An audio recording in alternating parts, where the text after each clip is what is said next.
नमस्कार। नमस्कार। और आपको नवरात्रि की बहुत बहुत शुभकामनाएं। और कुछ ही दिनों में देश रामनवमी का पर्व मनाएगा। रामनवमी की बहुत बहुत शुभकामनाएं। आपको भी। मेरा पहला सवाल होगा ये कि आपने कई भाषणों में कहा है कि 2024 आपका लक्ष्य नहीं है, 2047 है। तो 2047 तक क्या कुछ होने वाला है और क्या ये चुनाव महज एक फॉर्मेलिटी है? मैं समझता हूं कि 2047 को और 2024 दोनों को मिक्सअप नहीं करना चाहिए, दो अलग चीज़ें हैं। जब देश आज़ादी के 75 साल अमृत महोत्सव मना रहा था, उसी समय मैंने ये विषय सबके सामने रखना शुरू किया था, आज से 1-2 साल पहले। और मैं ये कहता था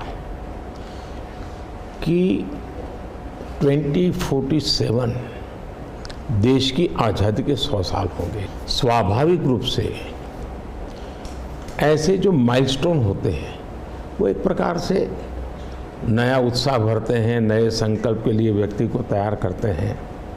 और उस अर्थ में मेरा मत था कि एक मौका है, 75 साल पर हम खड़े हैं, 100 साल पहुंचने वाले हैं, इस 25 साल का सर्वाधिक उपयोग कैसे करें। हर इंस्टीट्यूशन, हर कोई अपना एक लक्ष्य बनाए कि मैं अपना गांव का प्रधान हूं, 2047 तक मेरे गांव में इतना तो मैं करूंगा। आरबीआई को मैं कार्यक्रम में भी गया, 90 साल का उनका कहा।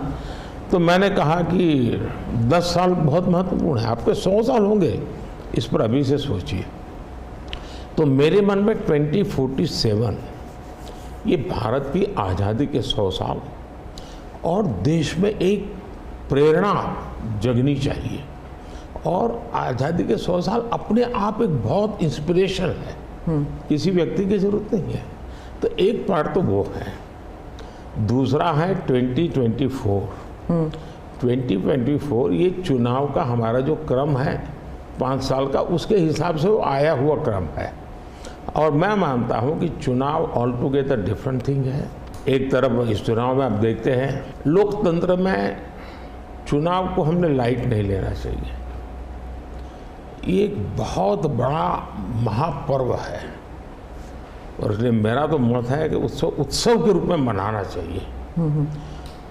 उससे जैसे स्पोर्ट्स, उसका जब फेस्टिवल होता है, स्पोर्ट्स के इवेंट होते हैं, वो स्पोर्ट्समैन स्पिरिट को पैदा करते हैं। प्रतिस्पर्धा भी।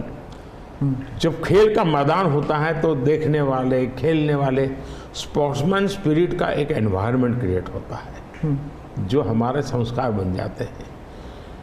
चुनाव का ये माहौल अगर हम उत्सव में पलट दें, लोकोत्सव बना दें, तो हमारी रगों में डेमोक्रेसी, आने वाली पीढ़ियों के रगों में वो संस्कार बन जाती है। और लोकतंत्र के लिए बहुत आवश्यक है कि लोकतंत्र ये सिर्फ संविधान की सीमाओं में नहीं बंधना चाहिए, हमारी रगों में होना चाहिए, हमारे संस्कार में होना चाहिए। और उस अर्थ में मैं 2024 को देखता हूँ। ये बात सही है कि हमारा 25 साल का विजन, और उसमें मैंने बहुत काम किया है। और ये आज कर रहा हूँ ऐसा नहीं है, शायद मैं जब गुजरात में था तब भी उन दिशा में सोचता था। अब देखिए 2024 का चुनाव तो देश के सामने एक अवसर है कि एक कांग्रेस सरकार का मॉडल और एक बीजेपी सरकार का मॉडल, उनका 5-6 दशक का काम, मैं उनके लिए बहुत खुला मैदान छोड़ता हूँ, 5-6 दशक का काम, और मेरा सिर्फ 10 साल का काम। कंपैरिजन कीजिए, किसी भी क्षेत्र में कंपैरिजन कीजिए, अगर कुछ कमियां होगी तो भी हमारी एफर्ट्स में कमी नहीं रही होगी।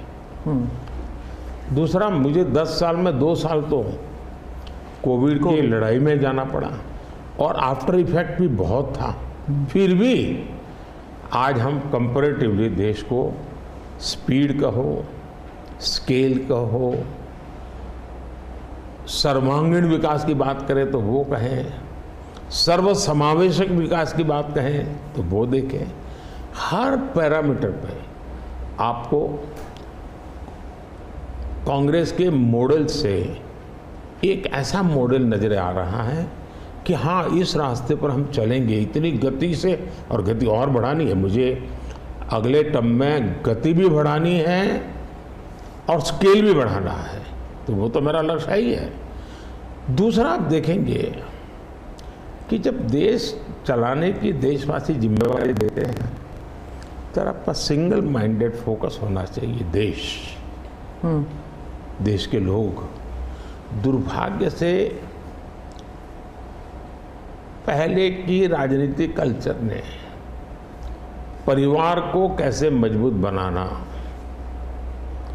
परिवार की जड़ों को कोई उखाड़ न दे, उसी में शक्ति लगाते रहे। जबकि मैं देश मजबूत इसी एक लक्ष्य को लेकर के काम कर रहा हूँ। मेरी सरकार पूरी उस लक्ष्य को लेकर के काम रहेगी। और जब देश मजबूत होता है तो हर कोई उसका बेनिफिशियरी संतोष अनुभव करता है। हाँ यार, कुछ तो हो रहा है, मेहनत तो कर रहा है, ईमानदारी से कर रहा है, इन चीज़ों का इम्पैक्ट होता है। तो 2024 ये चुनाव है और चुनाव का मैदान है, तो हम एक अपने ट्रैक रिकॉर्ड को लेकर के गए हैं और वे अपने ट्रैक रिकॉर्ड को लेकर के आए हैं।